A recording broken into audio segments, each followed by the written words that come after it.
Bon, mais c'était chaud. C'était très très chaud. Très très chaud.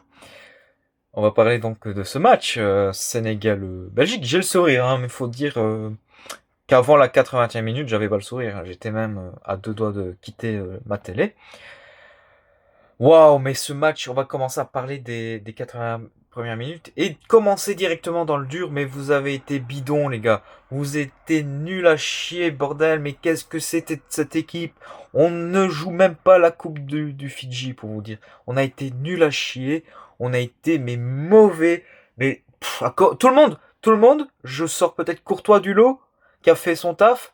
Mais sinon, on a été mauvais. On a été mais transparent, mais on était nuls. On était nuls. On a fait pas d'occasion. La seule vraie occasion, c'est une frappe de loin de De Kuiper. Encore ton défenseur gauche qui te fait une occasion. C'est pas normal. De Bruyne, je l'ai défendu, vous le savez, j'aime beaucoup ce joueur. Et on va en parler après. Mais il a été dégueulasse. Tielemans a été dégueulasse. Tous les cadres ont été dégueulasses. Franchement, même la défense, mais que le était pour moi au début de la Coupe du Monde assez costaud. Il était plutôt cohérent. Mais là, il a été dégueulasse. Et il faut dire, quand ils ont été dégueulasses, ils ont été dégueulasses. Ce match, mais je vous jure, il aurait resté comme ça, j'aurais fait une vidéo où je les insultais pendant 10 minutes. C'était impardonnable. D'une équipe professionnelle, c'était impardonnable. Et le Sénégal n'était pas meilleur non plus. On a vu leur faillite. Après la 80e minute, on a vu une équipe en faillite. Et je vais vous le dire honnêtement, quand j'ai commencé à voir les disputes entre Trossard et Tielemans, Doku qui râle quand il sort, Tielemans qui discute avec Rudy Garcia, oh putain, je me suis dit, on va faire comme la France, on va perdre 3-0. Et en plus, en un moment, on était plus proche du 3-0 que du 2-1. Et puis, miracle. Il y avait un ange du nom de Romelu Lukaku, rentré au jeu, qui te sauve. Et puis, je me suis dit, là, 2-1, c'est pour sauver l'honneur. C'est pas fini, on va finir 2-1, mais c'est, et puis on a commencé à accélérer, les gars. Le, le gardien sénégalais, je sais plus comment il s'appelle, voilà, c'est le remplaçant d'Edouard Mendy, le gardien du Havre. Il te sort une sortie, mais dégueulasse, mais on s'en fout parce qu'elle provoque une tête de Tielemans qui a été aussi dégueulasse pendant cette homme du match. Pour moi, c'est pas lui l'homme du match. Enfin, le match, il n'y avait pas d'homme du match. Le match était horrible, horrible. Et Sénégal, ben, il n'était pas meilleur. Voilà, Sadio Mané était dangereux. On avait quelques de personnes dangereuses euh, au Sénégal, mais c'est tout. On va s'arrêter à ça. Mais ce match, mais les gars, ça, c'est Belgique-Japon numéro 2. Mais je vais vous le dire honnêtement, il est pire que Belgique-Japon. Parce que ce match, on a renversé la situation en 5 minutes. 86e minute, et puis 89e, ou bref, j'ai pas les numéros en tête. Et puis, la prolongation. Oh! Mais putain, pourquoi vous avez pas joué comme ça dès la première minute? Je sais pas ce que Rudy Garcia avait dans la tête au début. Je n'ai pas compris ses choix. Mais on peut le reconnaître que ses remplaçants, ils ont fait un taf. Luke Bacchio, Raskin, on a vu Lukaku. Ils ont tous fait une bonne rentrée, mais je n'ai pas compris tes choix de départ. Pourquoi Van Aken et tu mets Tielemans? C'est deux putains de gens qui vont se propulser vers l'avant. Tielemans, il est un peu plus défensif. Mais Van Aken, il joue en 10 à Bruges. Qu'est-ce que tu me chantes de le mettre en 8? Bien sûr qu'il va aller vers l'avant et tu mets De Bruyne. Mais oui, mais je n'ai pas compris les choix. Je n'ai pas compris les choix. Et pourquoi il a encore mis deux Kettelard alors que ce gars, il a été transparent tout le match? Je ne comprends pas. Et Doku, je suis désolé, mais Doku, là, son mondial, il est horrible. C'est vraiment horrible, son mondial. Le petit Diego Moreira, Luke et Bacchio, ils ont fait 20 fois mieux que Doku dans ce match et 3 fois mieux que dans cette Coupe du Monde. Il a été dégueulasse, Doku, on va pas se mentir.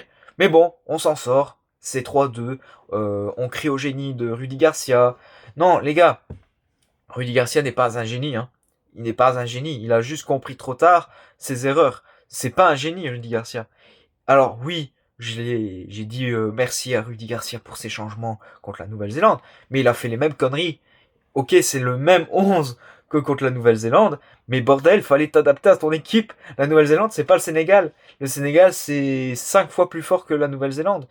Et il y en a plein, ouais, ils vont dire oui, le Sénégal a été dégueulasse. Ce qui est pas forcément faux, et ce qui est pas forcément vrai non plus. C'est tout, surtout nous, on a été trop faibles. On a été trop faibles. Et à un moment, eux, ils ont été trop faibles aussi. Et ça s'est équilibré, on va dire, à la prolongation, où il y a eu des occasions de part et d'autre. C'était serré du cul ce match, mais je vais pas vous mentir que contre les États-Unis, ça va être compliqué. Bah après les États-Unis, alors il y en a plein, ils vont dire ouais, mais les États-Unis, c'est plus fort que le Sénégal. Il y a du pour et du contre. Pour moi, c'est deux équipes équivalentes. On sait que les États-Unis, c'est une équipe qui progresse d'année en année. Ils ont un nouveau coach, Pochettino, mais les États-Unis, c'est encore plus faible que la Belgique. Pour moi, c'est plus faible que la Belgique. Tandis que le Sénégal, ça se tapait avec la Belgique. Mais on est, je trouve que voilà, les États-Unis, bon, ils ont un contexte favorable, ils sont chez eux, ils ont un contexte favorable avec Infantino, qu'on est les magouilles. On sait qu'ils sont dans un contexte favorable, c'est leur Coupe du Monde, ils font une très belle Coupe du Monde, on va pas se mentir, mais c'est une équipe prenable, c'est une équipe qui a des failles. Et je vais pas vous mentir, j'aimerais bien qu'on passe ces huitièmes de finale, mais je pense qu'après les quarts de finale, on va plus rien faire. Voilà. Faut se préparer à ça, les gars. J'espère me tromper. J'ai pas aimé non plus les propos de Rudy Garcia en conférence de presse. Je pense qu'à un moment donné, il a pété les plombs. Il ne gère plus rien du tout. Il y a De Bruyne. On va parler de De Bruyne. Quand il est sorti avec grande classe. Il n'a pas râlé, il n'a pas, voilà. Contrairement peut-être à Doku. Et même Sadio Mané, il a un petit peu pété les plombs quand il est sorti. Il était étonné, mais Doku, il a boudé, il a tiré la gueule et tout ça. Voilà. Moi, je crains parce que l'ambiance de la Belgique n'est pas si bonne que ça. On avait cette impression que tout allait bien. Et on voit que ce n'est pas vraiment le cas. On a vu des tensions entre les joueurs, entre le staff. Et attention, parce que dans une Coupe du Monde, ça compte. C'est pas le championnat européen, parce que c'est une équipe qui vit ensemble. Et je pense que Rudy Garcia n'a plus la main mise sur son équipe. Et oui, crier au génie d'avoir remplacé Doku et De Bruyne, c'est vrai qu'il a eu les couilles de le faire. Mais, attention que ça se retrompe pas sur lui au prochain match. Voilà, après ses propos et faut pas crier au génie non plus. Et ce que la presse fait bien, l'ont bien corrigé Rudy Garcia et le peuple belge aussi n'est pas très très content de ce qu'il a dit. Et oui, voilà. Ne pas faire la même erreur que Belgique-Japon où on gagne contre le Japon, puis on gagne contre le Brésil. Le seul bon match de Martinez tactiquement. Et Rudy Garcia, bah, c'est la même chose. Hein, voilà, maintenant il y a ce match contre les États-Unis.